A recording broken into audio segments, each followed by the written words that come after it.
দোস্ত জানোস কি হেডফোনটা কত দিলইছে? কত দিলইছে? 1,20,000। আর ভালো হইছে 1,20,000 দিয়ে। তুই জানোস আমি এটা কি করছি? কি করছ? আরে ওই যে বিমান একটা বানাইছি আর একটা বানাবার চেষ্টা করতেছি। কস কি রে? আমি সকালবেলা ঘুম দিয়ে উঠেই ব্রাশ করতে ঘুমে নি। রাত তো সাবা হইছে বহুত দিনছি। হ্যাঁ ক সাবা বিমানে আরে কত দেখো হেডফোন কিনছি বাল কিনছি এই গ্লাসটা কিনছি কত জানো? কত দিয়ে কিনছো? 65 কোটি টাকা। এসব গরিব দাম। আরে আমারে শোন আমারে শোন আমারে শোন আমার গরিব দাম। আরে একেবারে শুনিয়ে লাগে সাবা আমি জানি। বর্তমানে নাসা এক্সেস আমি তৈরি করতেছি বর্তমানে। খাই নাকি? এই ফোনটার দাম কত জানেন?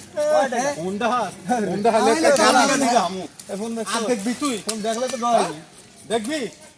হইছিলাম না এই মানে দেখে এই পাঞ্জাবিটা কিন্তু মানে দেখে আমি আর লেখা দিয়ে আর ওই লেখা দিয়ে সবচেয়ে একটা গুরুত্বপূর্ণ বিষয় আমি বলি আমার এই মানি ব্যাগের সর্বনিম্ন 4 কোটি টাকা লগেই থাকে। আচ্ছা আমি একটা কথা বলি আমি তো আরে আমার শুনিলাম আমি একটা মেয়ের 60টা কিনে দিছি। কয়টা কি? 60টা কিনে দিছি ওই কি কর? হ্যাঁ একটা মেয়ের মাইয়ার বন্যা বহাই দিছি। মানে মাইয়া বানাইছো নাকি? এ বড়া হন আরে ঘোর